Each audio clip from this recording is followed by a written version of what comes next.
Good afternoon, Southwest Florida. I'm Bri Walling. This Naples Herald Lunch Break is sponsored by our friends at Fusillo Kia of Cape Coral. This afternoon, we'll tell you about gas prices putting the squeeze on drivers ahead of summer, seniors fighting opioid addiction without the needed support of Medicare, and more. Today is Tuesday, April 24th, and this is the Lunch Break.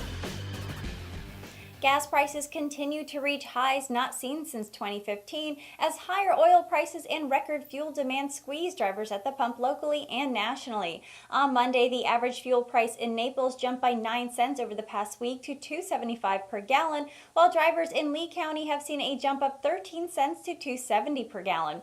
Statewide gas prices are up 11 cents in the last week and nearly 30 cents compared to this time in 2017.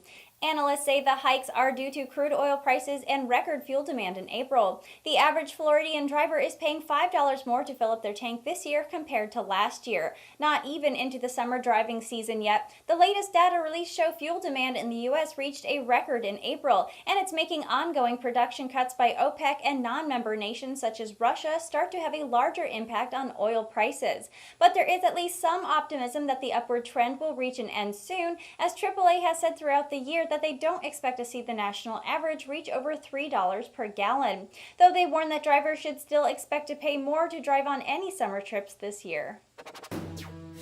The man who snatched an AR-15 rifle from a gunman at a Waffle House says his was a selfish act of self-preservation and doesn't consider himself a hero. Never mind that he's being credited with saving several other lives. Shaw joined law enforcement officials and Nashville's mayor at a news conference on Sunday, some 12 hours after the shooting, while his right hand was still bandaged. There he was singled out by the Waffle House CEO, who was present, and thanked Shaw for his bravery. Shaw ended up at the restaurant after going to a nightclub with a friend.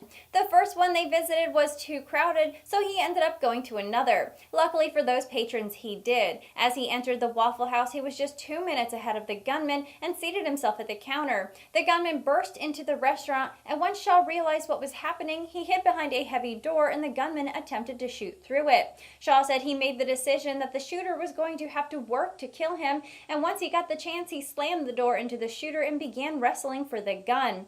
While he claims to be no hero, he turned out to be one for the others he saved that day. 1 in 3 older Americans with Medicare drug coverage is prescribed opioid painkillers, but for those who develop a dangerous addiction, there's one treatment Medicare won't cover. Methadone is the oldest, and experts say the most effective of the 3 approved medications used to treat opioid addiction. It eases cravings without the intense high, allowing patients to work with counselors to rebuild their lives. The opioid epidemic is not just affecting younger populations. It's affecting all populations, including seniors who are worried about how to get and stay off of the drugs. Federal money is flowing to states to open new methadone clinics through the 21st Century Cures Act, but despite the nation's deepening opioid crisis, the Medicare drug program for the elderly covers methadone only when prescribed for pain. Methadone doesn't meet the requirement of Medicare's Part D drug program because it can't be dispensed in a retail pharmacy. In Congress, a Senate panel looking for ways to counter the opioid epidemic is considering allowing Medicare to cover methadone treatment.